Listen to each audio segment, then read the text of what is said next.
30 seconds and counting. 25 seconds and counting. We are still go. 20 seconds. Guidance alert. The guidance system now going internal. 15, 14, 13, 12, 11, 10, 9, 8. Ignition sequence start. 5, 4, 3, 2, 1.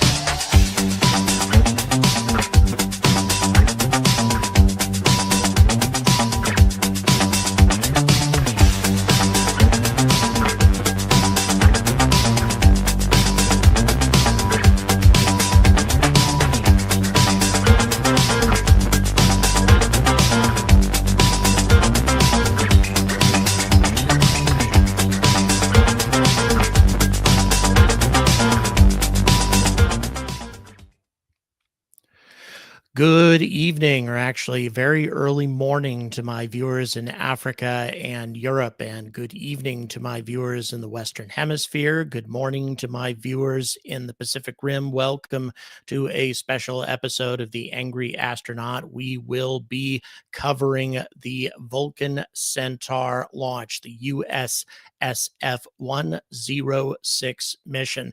This is not the kind of mission that I would usually cover, but this is an extremely important moment tonight for ULA. The future of a company is on the line, literally on the line. Where's everybody checking in from? We have people who've already identified themselves. We have North Central Texas, and we also have Wisconsin that's checking in.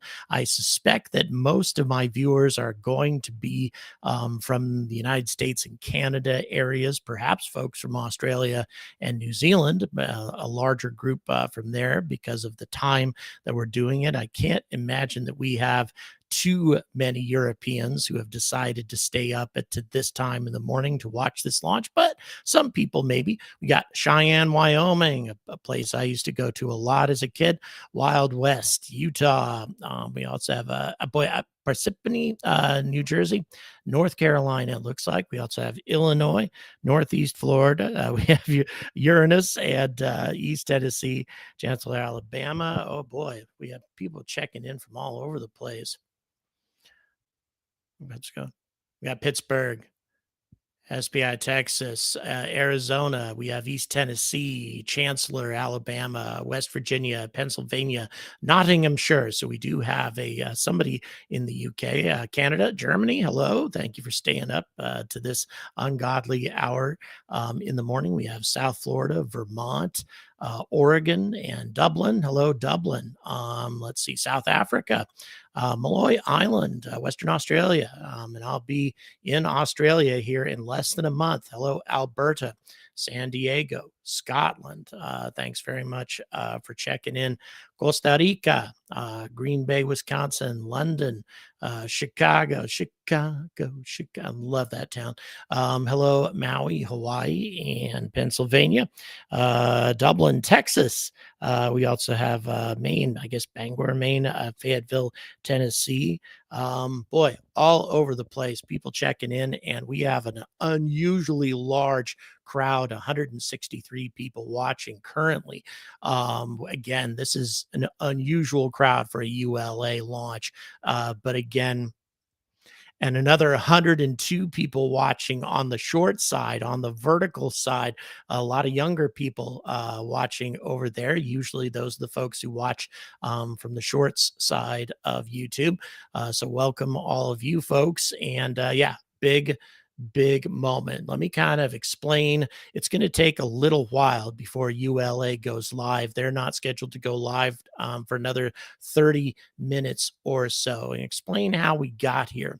The Vulcan Centaur was a rocket that began its development almost 10 years ago. There was a time when observers were impressed at how fast the Vulcan Centaur was developed assuming, of course, that it would actually have launched in 2020 or 2019, 2020 or so, as it was originally intended to do. But that is not the case. That's obviously not what happened.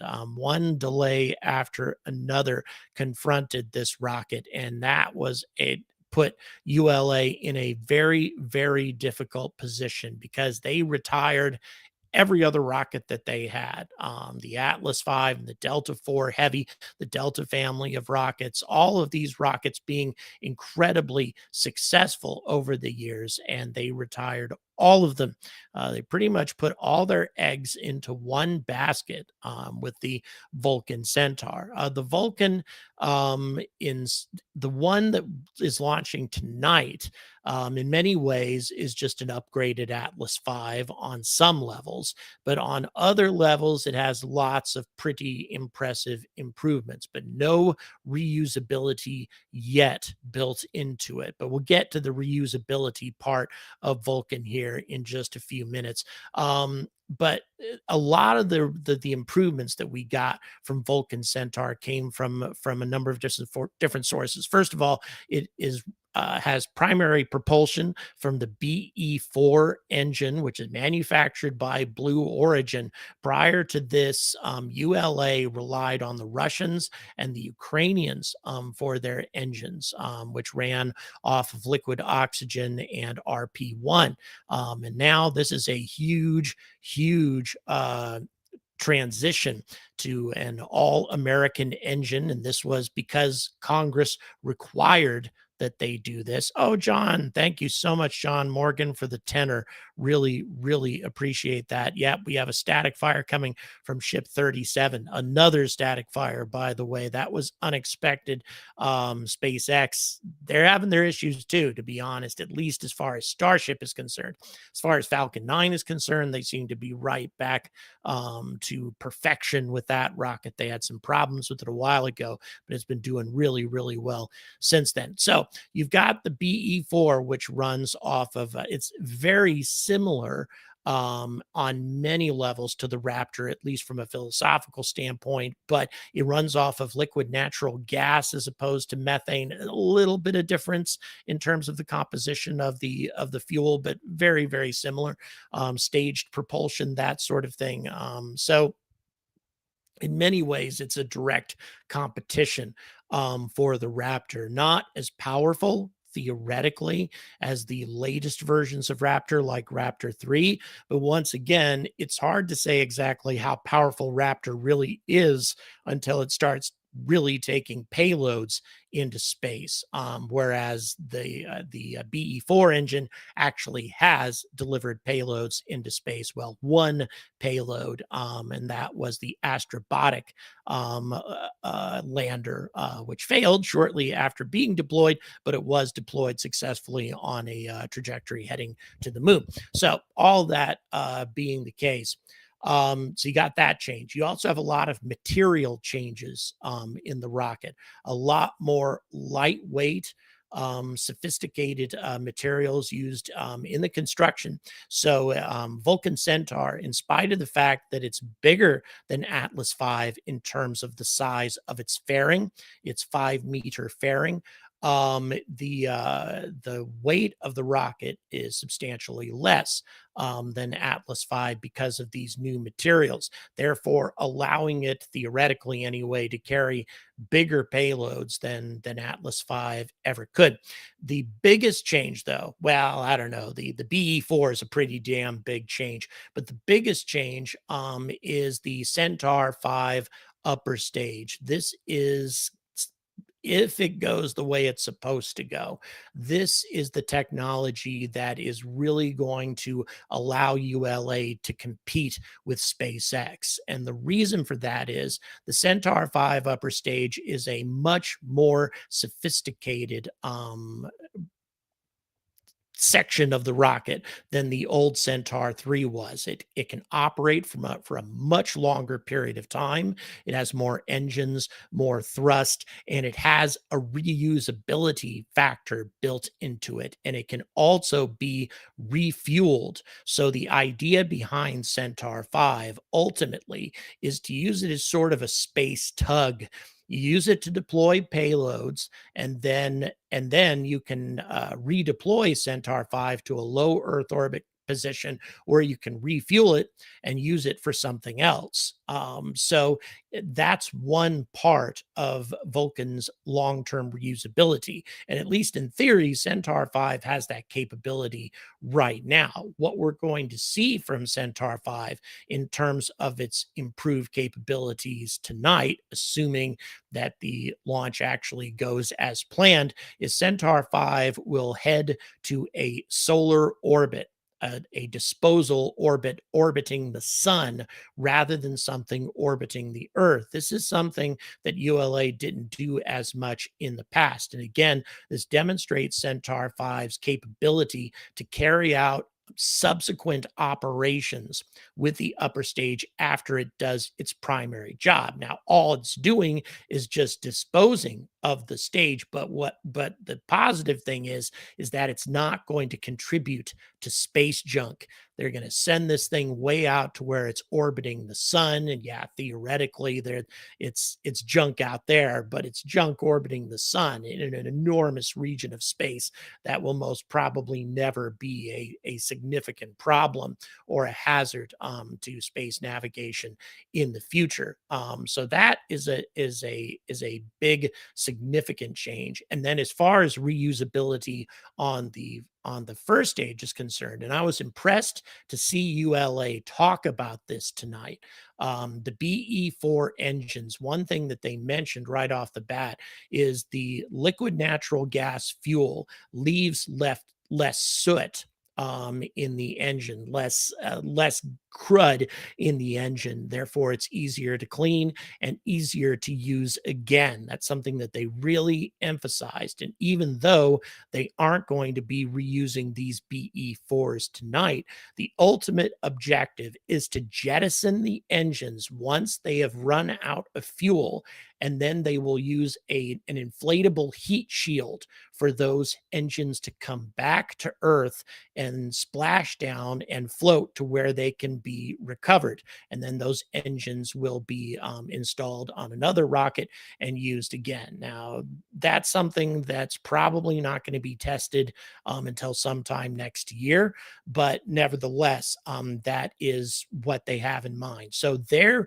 reusability strategy is different from SpaceX. And the reason they're doing it that way, the reason that they are reusing the engines and the Centaur 5 out in space instead of trying to bring everything back to Earth, is to bring a stage back to Earth requires that you have to leave some fuel in reserve in order to maneuver the rocket back, apply braking thrust, that sort of thing, in order to land it. And the more fuel you have to keep in reserve, the less payload you can carry up to space. So ULA's strategy was to just reuse the engines, burn every drop of fuel in the booster, increasing the payload, and still get the engines back. You don't get the whole stage back, but the engines are by far the most expensive part of the rocket, and so you still get those back, and it should reduce flight costs for Vulcan as time goes on. At least that's the theory. That's all the things that they have in mind. In practice, what has actually happened is it has taken forever for all of this to take shape. Vulcan has had starts and stops over and over again. Two significant anomalies in the last couple of years. One anomaly took place while I was there, while I was in Alabama, and they were doing a pressure test on a test article for the Centaur 5, not the actual Centaur 5 that they were going to send to space, but rather a test article, and it blew up. It blew up right in the on the test stand in Alabama. So that's something that delayed the first flight of the rocket considerably. And then, of course, something that happened more recently is one of the solid rocket boosters had an anomaly that blew off one of the nozzles.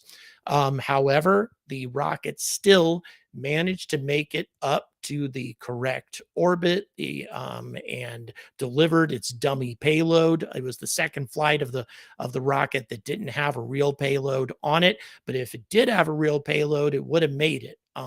So, in spite of the problems that it faced, it was still a successful flight. So successful, actually, that the FAA did not require a mishap investigation. Although, even though they didn't require that, the military definitely required that a lot of work be done on these solid rocket boosters, which, by the way, are not manufactured by ULA. They're manufactured by Northrop Grumman. They had to do a lot of testing on these things to try to make sure that that problem would not reoccur. But again, all this stuff is far from guaranteed here. All of these delays, for those of you who watched my video on this topic recently, has backed ULA into a corner in a big way. The military is really unhappy with ULA currently because of how many U.S. Space Force missions have been delayed as a result of all of these problems. They've really put the military behind. And of course, SpaceX is hovering there like vultures waiting for the opportunity to get some of these missions if there's a problem. SpaceX is ready to pick up the slack if they have to. But of course, the military would prefer to have two launch providers rather than one. It's definitely not something that they want. But at the same time, given everything that's happened up to this point, ULA is in a tight spot right now to where they really can't afford an anomaly tonight. If they experience that, it is very conceivable that that could put them out of business, because it's not just their military contracts that would be at risk there. In addition to that, the contracts with Amazon, Jeff Bezos is absolutely determined to get those satellites into orbit for his Kuiper constellation as rapidly as possible. And if we had an anomaly with Vulcan Centaur, which delayed it for 6 months, a year, something like that, it would be awful, just awful. Terrence, to answer your question, I think it's very likely that it's going to succeed. Where's the money come from? Asked Jacob. If I'm assuming you're asking who's paying for this launch tonight. If you're an American, you, the American taxpayer, are paying for this launch tonight. It's a U.S. military launch. And so, yeah, this is definitely a taxpayer funded launch. And that's the case also with Space Force missions that are being launched by SpaceX. All that stuff is absolutely paid for by the taxpayer. But the good news is that because there's competition between SpaceX and ULA, and now Blue Origin as well. Blue Origin is in the mix too. These prices are a lot lower than they used to be. ULA used to be able to charge pretty much whatever they wanted to back in the day to deliver these military cargoes, because there wasn't much in the way of competition for them. Now that there's this competition, these companies have to cut their prices in order to be able to get the flights, get the contracts. So yeah, this is very much what we got going on right now is very much to the benefit of the American taxpayer. But then again, if ULA were to take a hit here, even if they were to go out of business at this point, there are other competitors that could pick up the slack. You've got Blue Origin, for example, waiting and eager to grab some of these contracts. They could definitely pick up some of the responsibility here. Also, you have the new Neutron rocket coming out from Rocket Lab. First flight probably before the end of the year. Neutron can definitely deliver at least some of the payloads, some of the military U.S. Space Force payloads. So this field is getting crowded. The competition is getting ratcheted up big time. Far more intense competition that there has ever been before. So at a time like this would be a really awful time for ULA to have a failed flight, an anomaly, a significant issue. So they're in a tight spot, and I am sure that there's a lot of nervous people at ULA tonight. On the other side of the equation, though, if there is a company on the planet that's capable of stepping up and getting this job done successfully tonight, it's ULA. They have the best track record for successful flights of any company on the planet. They have a 100% success rate for almost the last 20 years. Nobody else, including SpaceX, has been able to do that. SpaceX is definitely over 99%, but ULA for quite some time has had a 100% success rate, at least in terms of successfully delivering the payload to where it's supposed to be. So yeah, yeah. Oh yeah, Honda, good point, Sam. Of course, Honda couldn't pick up US military contracts. That is absolutely has to be an American company, which is one of the reasons why Rocket Lab moved from New Zealand to the United States. Armored, thank you so much. That's your first super chat. I'm honored. I'm honored that you decided to super chat tonight. Thanks so much for your support. And by the way, any support tonight, whether it be a super chat or if you join on Patreon, buy a piece of merchandise in the description, all that's going to continue to support my upcoming trip to Australia. And frankly, the more I'm able to raise, the more I'll be able to do. Right now, I've raised enough money to cover the 5 weeks that I was intending to be there. But there's a part of me that wants to go to Japan, bring you some of the space news from there, because I've got invitations from startup space companies in Tokyo who would really like me to come and pay them a visit. So if I'm able to, any support I'm able to raise, it will allow me to be more ambitious during this flight. So yeah, we will see how it goes. But we have about another 12 or 13 minutes before ULA will be going live, and approximately about 35 minutes or so before Vulcan Centaur will be lifting off. And to be 100% clear here, ULA has delayed this launch to the end of the launch window. If there's any problem that delays this launch, at least in theory, my understanding is that they'll have to cancel it and push it to another day, which is something that ULA definitely doesn't want to do tonight, because they've got very good weather at Cape Canaveral at the moment. And obviously, that is not always the case, especially as we get closer and closer to hurricane season. ULA wants to get this rocket off the damn ground when the weather is good. So they absolutely want to try to get this lift off going. But at the same time, if they sense any issues, if there are any technical questions whatsoever, there's no question in my mind they're going to scrub this. They're not going to take any chances at all. This is a launch that ULA cannot afford to flub up. I mean, obviously, there's nothing's ever 100%, but if there's anything that looks sketchy about this, they will definitely scrub the launch. They're not going to take any risks. This isn't a Starship test. This isn't one of these early test flights with an iterative process where blowing up a rocket is no big deal. Vulcan Centaur is, at least in theory, a completely mature and operational rocket. Well, it's definitely operational. It's made 2 successful flights thus far. So they anomalies at this point are really, really bad news. Nobody's going to say or if they do say space is hard, they're kidding themselves on this flight.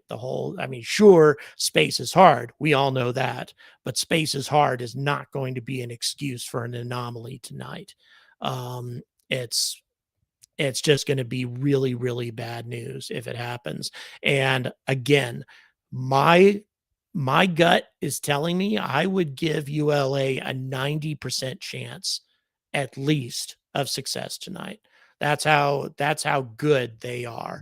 I would give them, like I say, about a 90% shot of pulling this off successfully based on how successful they have been before, even with relatively new rockets. Like Atlas V had no failures, even from the first flight of Atlas V. Atlas III, no failures, even from the first flight. So yeah, neat stuff. Planned 2027 moon missions are real. Thank you, Terrence. It's very kind of you to say that. I appreciate it. No, I don't think that humans will be landing on the moon in 2027. As much as that breaks my heart to say that, given keep in mind, Lunar Starship is the HLS provider of choice right now. Blue Origin's Blue Moon is definitely not going to be ready by 2027. And given where Starship is now in its development process, I am 99.9% certain that it is not going to be ready to put humans on the surface of the moon in 2.5 years. I really don't think that that's likely at all. And of course, I've talked ad nauseum about whether or not it was a good idea to select Lunar Starship as the HLS provider, even though SpaceX is a great company to do it. And I think Starship's going to really achieve good things at some point in the future, given the complexity involved in getting Starship to the moon, because it's not just launching a rocket we're talking about here. It's lots and lots of refueling, minimum of 10 refueling missions, 10 launches of the biggest rocket on the planet before it even has enough fuel to get to the moon. And then it has to try to set down at the same time. The test flight, there might be a test flight by 2027. And I think it'll be a miracle if they successfully land on the lunar surface without a problem on their first test flight. I think it'd be a damn miracle if they pull that off. But if they do, then maybe 2028. Good point. Somebody says we have no lander. And yeah, I agree. We don't. Currently, we don't.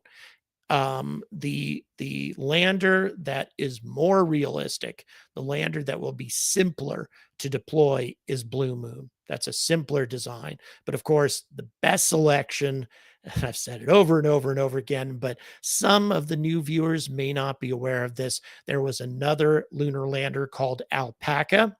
It was still reusable. It was a reusable lander, but it was close to the ground, had a wide landing gear setup. It could only carry a maximum of 4 astronauts, a few tons worth of cargo. It was by far the smallest of the 3 selections. But if we're talking about a lander that can just take a couple of astronauts and a few tons of cargo down to the lunar surface, enough to set up a small base or something like that, Alpaca could have done it. And Alpaca completed its preliminary design review. It passed its preliminary design review in 2021, 4 years ago.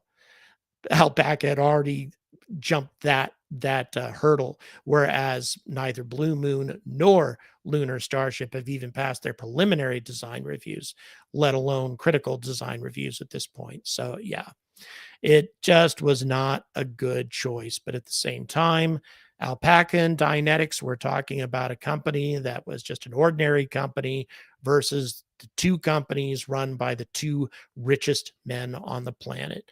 Of course, they didn't have a chance because these 2 rich men were willing to invest billions of their own dollars to get the price tag down.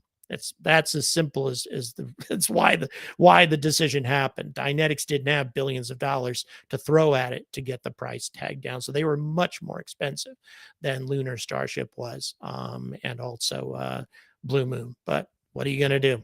That was the decision that they made. Gwen Shotwell says, sure, HLS will make its late 2026, 2027 lunar launch window. And Gwen, is a little bit more credible than well, a lot more credible than Elon. I don't see how the hell that they'd be able to pull that off. There are so many hurdles that they need to jump before they get anywhere close to that stage. And right now, I mean, we haven't even had a successful orbit with a deployment of a payload yet with Starship, let alone a single refueling test. I don't know. Doesn't seem likely. Thank you, Terrence. Appreciate it. Space program falling behind others. Yes, I think China is in a stronger position to get to the moon before us because they have a two-pronged strategy. They have one strategy designed to get astronauts to the moon quickly, maybe a couple tons of cargo and a couple astronauts, and then they also have their own version of lunar starship for the bigger missions coming later on. So that two-pronged strategy, I think, is more likely to succeed, in my opinion, to get their taikonauts to the lunar surface before the West does. Why are so many lander designs so top heavy? Yeah, it's a damn good question. I have the slightest idea. It's kind of silly. I think the idea is that they're trying to get lots of payload crammed into a fairing. And of course, the only way to do that is to make it tall.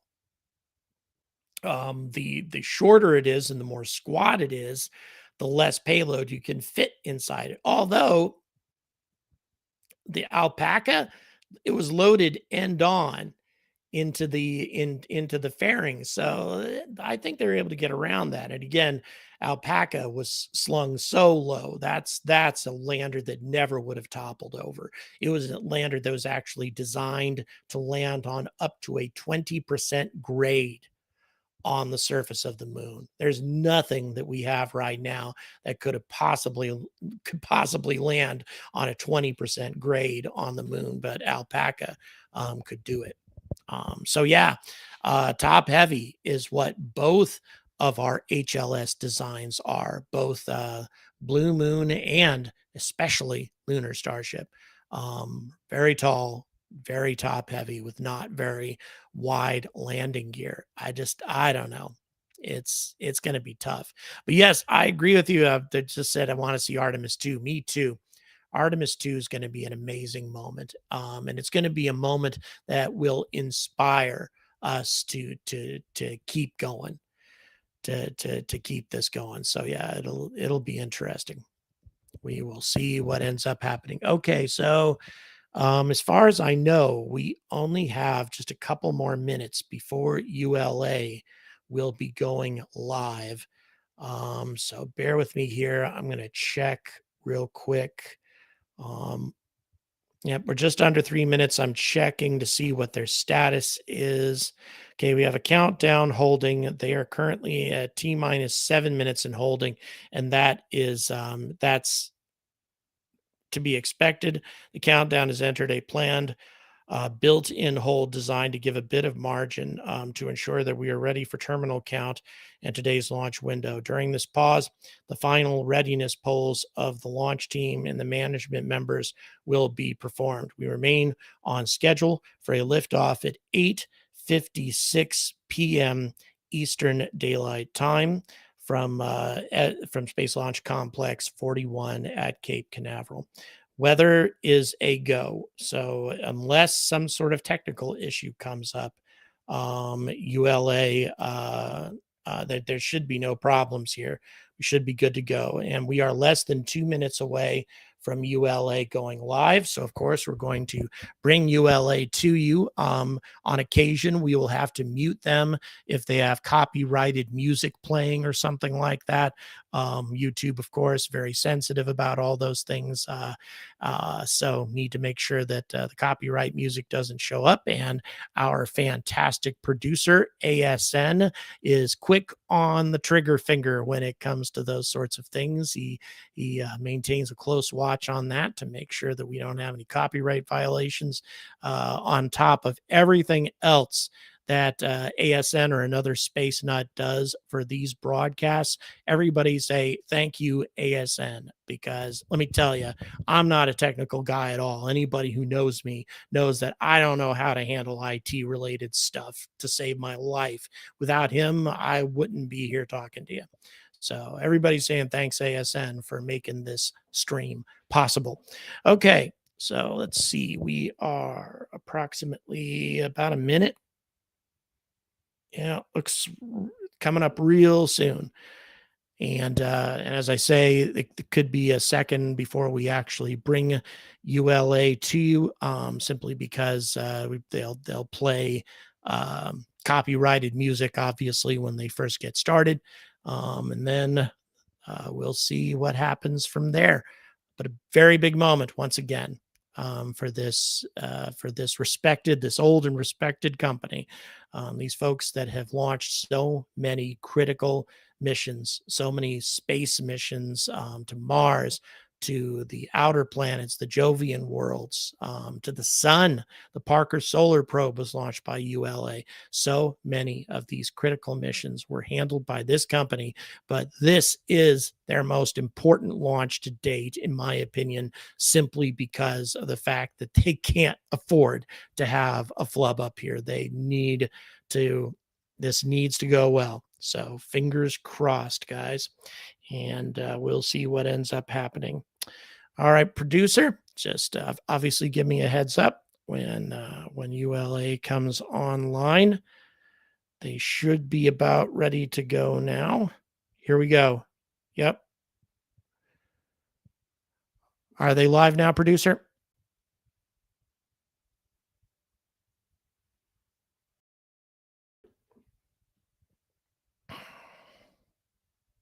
Yes, here we go.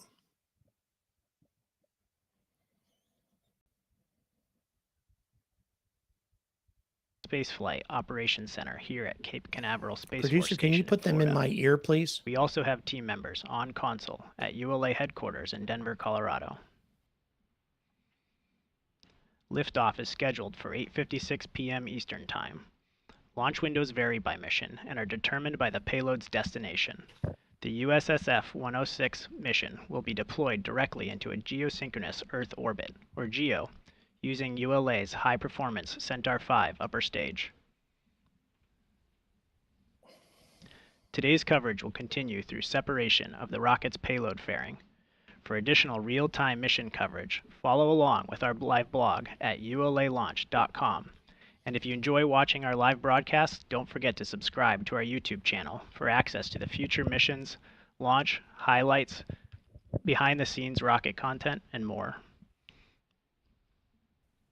At this time, the team is not working any issues, and we're proceeding towards an 8:56 p.m. liftoff. Today's mission, USSF-106, is a multi-manifested flight that will be delivered directly to geosynchronous orbit. Navigation Technology Satellite 3, or NTS-3, designed, developed, and integrated by L3 Harris with AFRL, is an on-orbit experiment to help modernize America's positioning, navigation, and timing capability. Okay, we got to mute them for a second because of copyrighted music. Not sure if they're going to continue. Yep, they're playing copyrighted music during this little blurb here. So I'll try to relate it to you.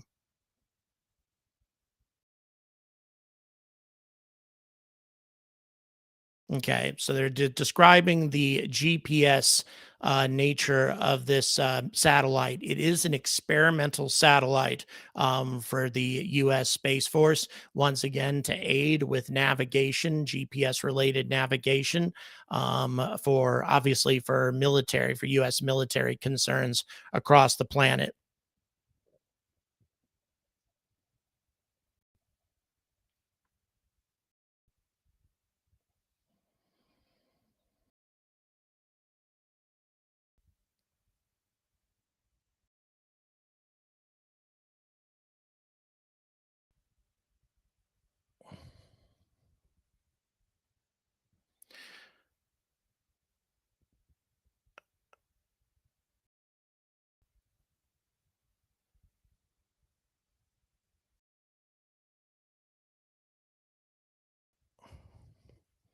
All right. So essentially, just a lot of new updated GPS related navigation technologies for the military. That is essentially what the satellite is. By the way, it's big and it's heavy and it needs to be delivered to geosynchronous orbit.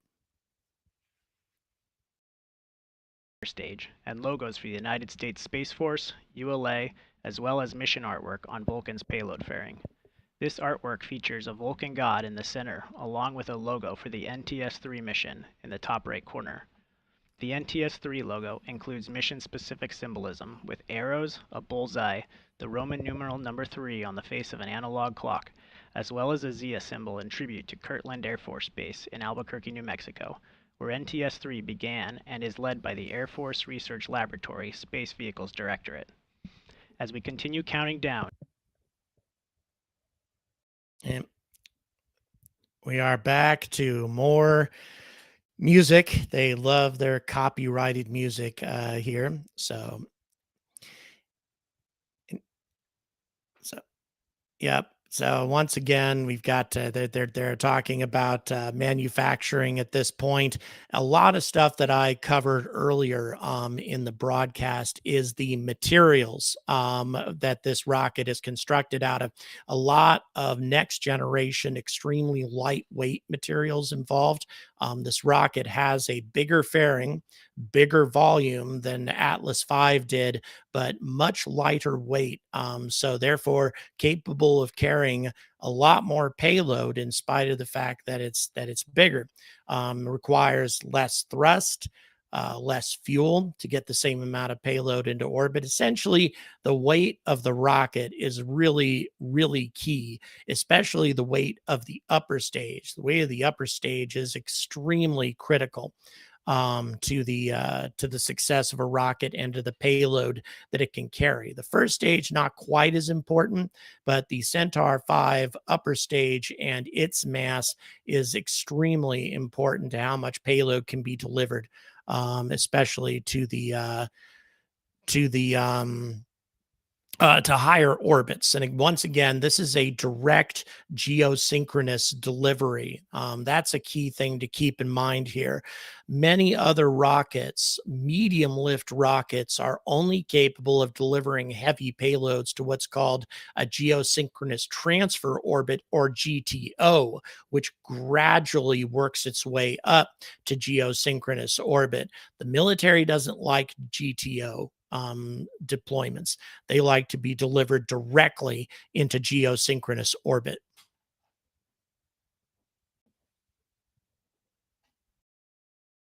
Tori Bruno. Welcome, Tori. Thanks, Chris. Good to see you. It's good to see you too. We're a few minutes from liftoff. How you feeling? Well, I'm feeling great. I mean, this is such an important moment for us to see Vulcan enter service, especially in the national security mission. The rocket's looking beautiful. The weather is clean. We're pretty excited. Great. Yeah, liftoff's always an exciting thing to see, but equally exciting for me is the flight of the second stage. Centaur is just an amazing vehicle. Absolutely, especially Centaur 5, and it really makes this mission that much more significant for us because this is literally the mission that drove the design of Vulcan. It's that direct inject to GSO exotic orbit with a really complex payload and an extraordinarily long mission timeline. It's literally the anchor that designed this entire rocket architecture. So as we enter into service, that's really something special. I might have preferred to have done a nice easy mission, but hey, this is what we built this rocket for, and it's about to go do it. Great. Well, thank you, Tori, for your time. We appreciate the interview. You bet. That was more of a Thank you. I'm statement gonna than get an back on interview, console. according to Great. our producer, and I would agree with that. Tori's a great guy, though. I've interacted with him a number of times online. He's a really approachable, All communications nice switch to person. channel 1. All personnel and visitors remain in the present position until launch. Maintain operational silence in the LCC. Terminal count briefing. If a condition exceeds a launch constraint anytime after the terminal count status check, the observer shall announce hold on channel 1, identify their station, and briefly state the reason for the hold. RLM verify redline monitor and vent tape are in the correct configuration for terminal count. Verified. LC locks 2. Go locks 2. Centaur LO2 at flight level. Roger. LC Fuel 2. Go fuel 2. Centaur LH2 at flight level. Roger.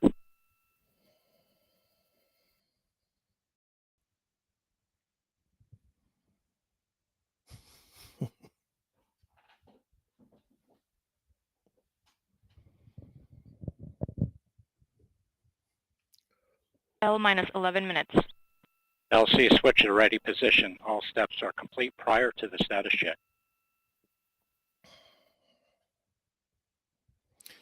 This is a huge crowd, by the way, folks. Really appreciate you joining us tonight for this very critical mission for ULA. We remain in the planned 7-minute hold as we continue towards liftoff. In a few moments, ULA launch conductor Scott Barney will pull the team for the final go for the countdown. The launch conductor coordinates the launch team during countdown, similar to a symphony conductor coordinating an orchestra. 30 engineers are pulled to confirm the rocket is ready to proceed. This is the final status check for all Vulcan vehicle systems, ground systems, the payload, the U.S. Space Force Eastern Range. Let's listen into Scott as he performs the poll. L minus 10 minutes. Status check to proceed with terminal count. Vulcan systems, propulsion, Go. hydraulics, Go. pneumatics, Go.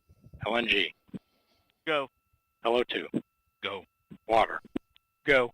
Centaur systems, propulsion, go, pneumatics, go, LO2, Go. LH2, Go. house gas, Go. electrical systems airborne, Go. ground, Go. facility, Go. RFFTS, Go. flight control, Go. GCQ, Go. op support, go, com, Go. umbilicals, Go. environmental control systems, Go. redline monitor, go, quality, Go. op safety manager, Go. ULA safety officer, Go. vehicle system engineer, Go. anomaly chief, Go. range and weather, Go. launch director, Clear to proceed. Go to launch, guys. Director. Here we go. Mission director, you have permission to launch. proceeding with the count.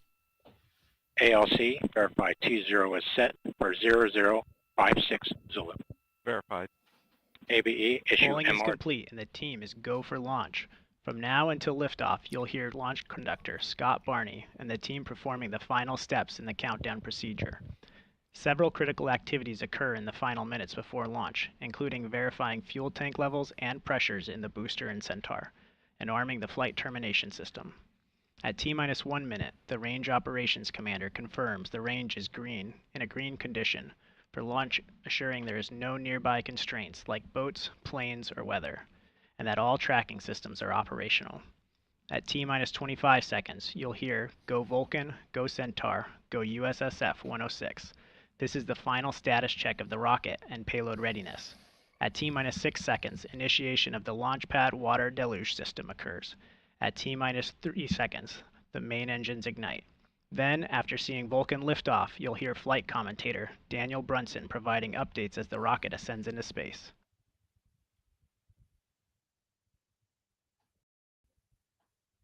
In our launch count, we include planned holds.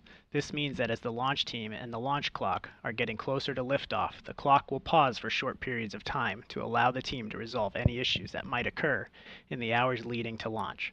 If you're familiar with launch counts, then you might already know that the L- time refers to the actual time remaining until launch, and the T- time refers to the time that reflects these holds. By building in these holds, we give ourselves a higher probability of an on-time liftoff. As we are currently in our 7 minutes hold, we will anticipate releasing the hold in just a few moments. Time will be T minus 7 minutes and counting. 3, 2, 1, mark. Here we go, The guys. countdown clock has resumed, and we are go for launch at 8:56 p.m. Eastern Time. After decades of launching our country's most vital assets into space on Atlas and Delta rockets, ULA is proud to continue supporting our nation. Okay, it's probably going to have some music here. Yep. All right. Captain Justice, yes, this is definitely an unmanned. This is a delivery of a experimental military navigation satellite, GPS navigation satellite to geosynchronous orbit. Again, the reason this is so critical is this is a military mission that's way behind schedule because Vulcan Centaur has been way behind schedule. ULA is backed into a corner right now, whereby they absolutely need to have a success tonight. I mean, if they scrub the launch because of some sort of last second issue that they need to fix, that's, not a big deal. They'll just launch in a few days. They can obviously come back from that. But any anomaly, any serious problem with the launch is going to put ULA in a very tough spot. On the other side of the equation, though, if they pull this off and it goes flawlessly, this is going to be a big accomplishment because a direct delivery to geosynchronous orbit is not an easy thing to do, and they're utilizing the capabilities of Centaur 5 to do it. It's a little bit different than than geosynchronous deliveries of the past because they're going to be burning these engines off and on for hours as they get it into a position to be delivered. Not all upper stages are capable of remaining operational for hours and hours. Centaur 5 can.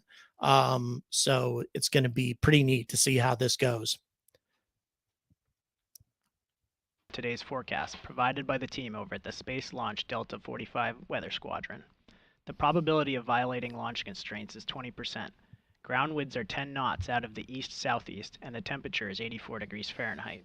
The primary concern for launch today is the cumulus cloud rule. The range is green and for weather, and we are go for launch.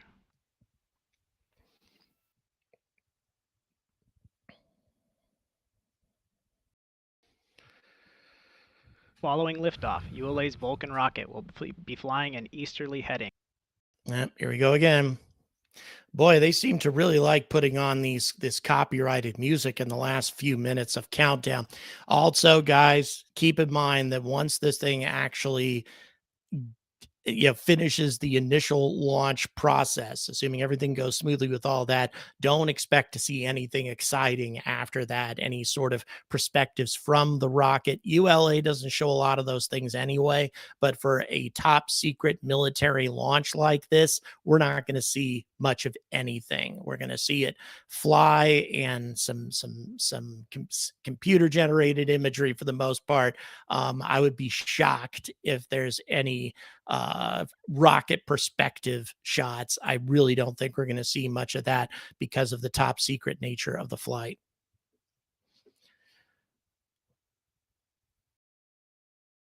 All right, guys, we are getting close.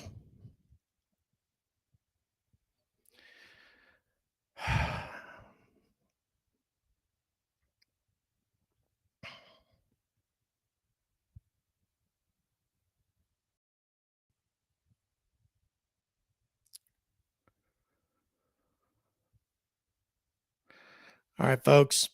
They're still continuing with their little, as you can see, little discussion of how it all works. They got 4 solid rocket boosters on this thing. It's not the maximum. They can carry up to 6 on Vulcan Centaur for extremely heavy payloads, but still, this is a big payload being delivered to an extremely high orbit. Captain, thank you so much. Really appreciate it.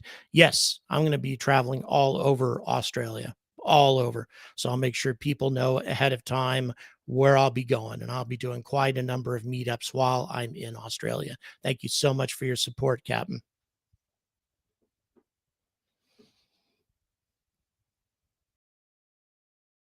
Viewers watching the launch from Florida and points east may be able to see Vulcan in flight. To get a closer look at this visibility map, check out @ULA Launch on social media. Roger.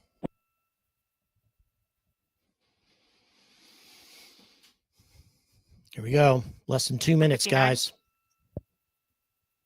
Vehicle internal. 155. Launch sequencer start. Moment of truth, folks. Godspeed, Vulcan Centaur. Godspeed, U.S. Space Force.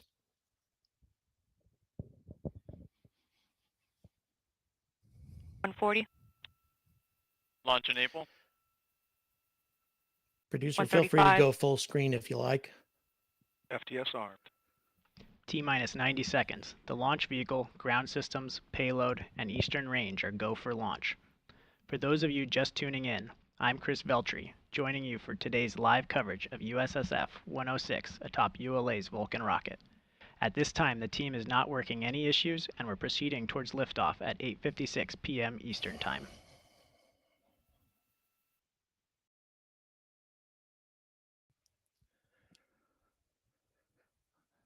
T-minus 1 minute.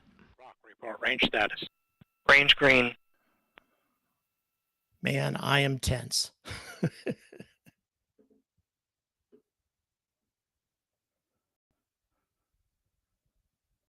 45. Vulcan tanks at step 3.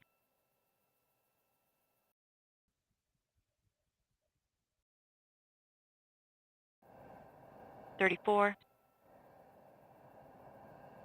30. EE4 start box, go. 28. Verify ECS ruse for launch. Verified. 20. Status check.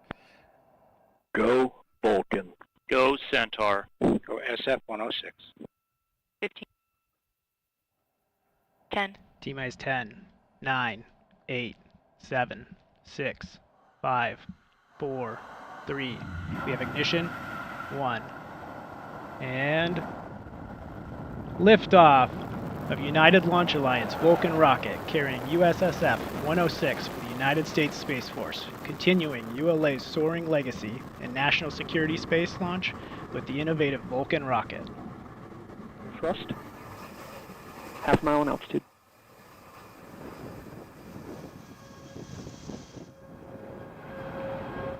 Completed our pitch and yaw program.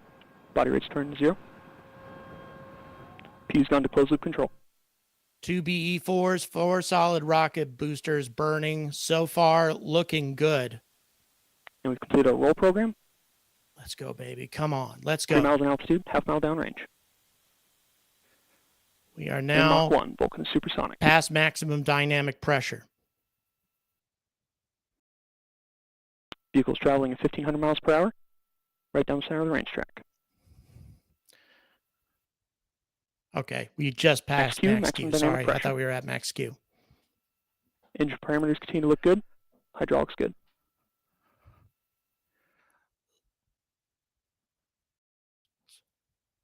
Five miles downrange. You are hearing Daniel Brunson providing Looking launch good, vehicle guys. ascent Looking data. good so far. Obviously, a key moment is going to be at stage separation. Good indication of SRB Just a burnout. ways Preparing from for now. SRB jettison. But so far, the BE4s continue to burn BE4s seem nominally. to be holding up well. Solid rocket boosters doing their job. An indication of SRB separation. SRBs are separating. BE4 is entering its first throttle bucket. And guidance enabled. We've been able to close loop steering. At this point in We flight, just heard Vulcan is now half confirmation of solid rocket booster jettison. These four SRBs motors have augmented the done thrust of their the main job. vehicle engines at liftoff, giving Near the as I Vulcan can tell, rocket an without extra any boost in its problems journey to whatsoever. geosynchronous orbit. So now the BE4s 27 miles obviously downrange, are going to be change right down burning center of the for range a track. considerable amount of Traveling time. 200 miles per hour. Boy, that's a beautiful shot. Engine continues to burn nominally. Body rate's looking good. Yeah, definitely. Cameraman tracking this stuff. I have to admit, that's a pretty good job. Because this thing's way the hell up there now. We've got activation of the RCS pyro valves on the upper stage.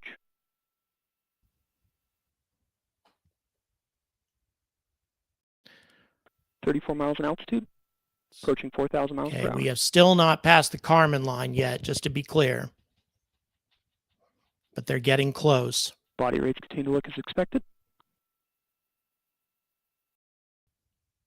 Of course, passing the Kármán line doesn't matter either, guys. This mission has a long ways to go. It's a long ways from where it is now to geosynchronous orbit. Passing 80 miles downrange, Vulcan continues right down the center of the range track. So far, it's looking beautiful.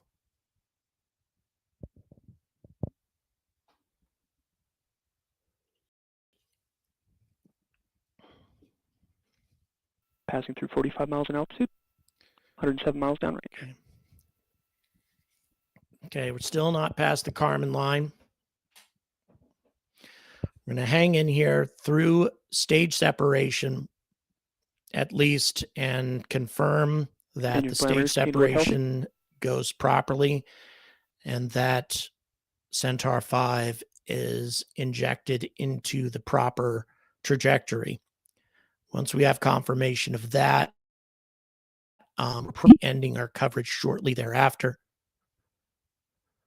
We're now a quarter of our original liftoff weight, 169 miles downrange, 56 miles in altitude. Just about past the Kármán line at this point, getting close. Good activation of the upper stage PU motors. Yes, the solid rocket boosters were upgraded. Everything on this rocket is 8,400 new. miles per hour. This is Vulcan Mission Control at T plus 4 minutes and 30 seconds. We're about 30 seconds away from our next mission events, booster engine cutoff and booster separation. Okay, guys, we're almost up to MECO. And jettison of payload fairing. Let's return to Daniel and Brunson. Stage separation. So far, so good. And we've completed boost phase chill down.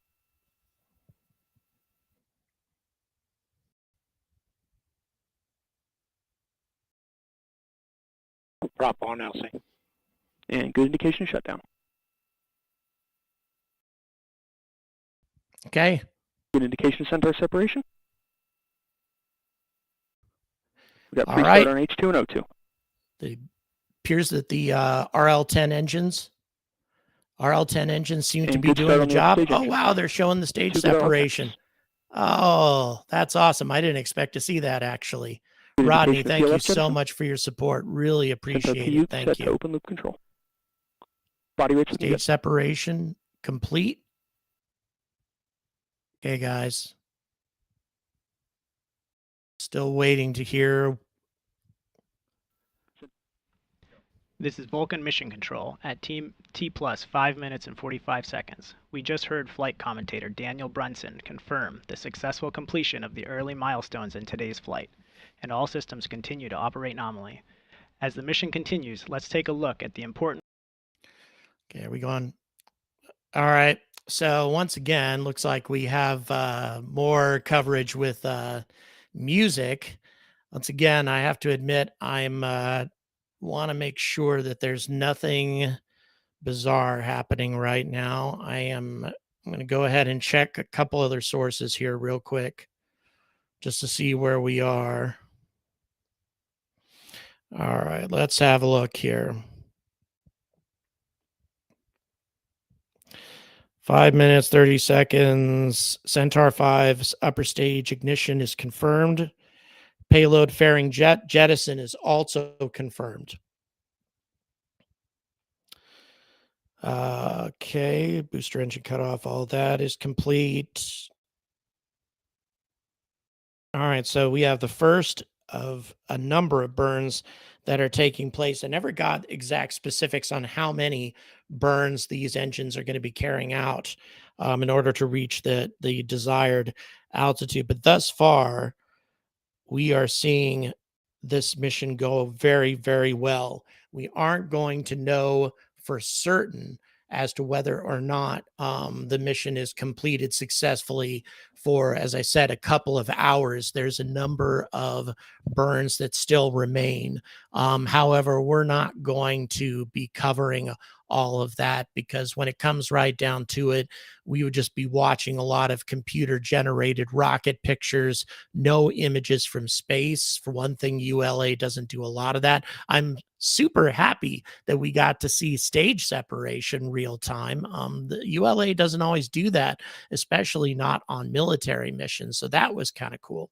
So yeah, we will see what ends up happening with all of that. Ryan, thank you. I will check that. I will check that video that you sent me, because we're definitely going to be doing another UAP compilation here soon. So you'll be getting more news about that here in due time. In the meantime, as I said, I doubt we are going to get much of anything else from ULA aside from computer images and some specifics about the burns. Let me go ahead and check. Once again, we just got another update on their blog. Let me check that real quick. Yep, this is it. Actually, yeah, we are done. At the request of the customer, ULA will no longer be providing any play-by-play coverage of this mission. Near as we can tell, everything is going. To recap, everything seems to be going well with the flight. Everything, the upper stage ignited properly. It's on the proper trajectory. But unfortunately, at this point, we have no other details about the mission at all, because the military won't let us know any of the details. So at this point, we'll be ending our coverage. But the good news is everything that we saw tonight looked flawless. Just flawless. Again, the sort of stuff that we are expected to see, that we expect to see from ULA, guys. So couldn't be better news as far as that's concerned. But we still have a few hours to determine for certain as to whether or not the flight went well.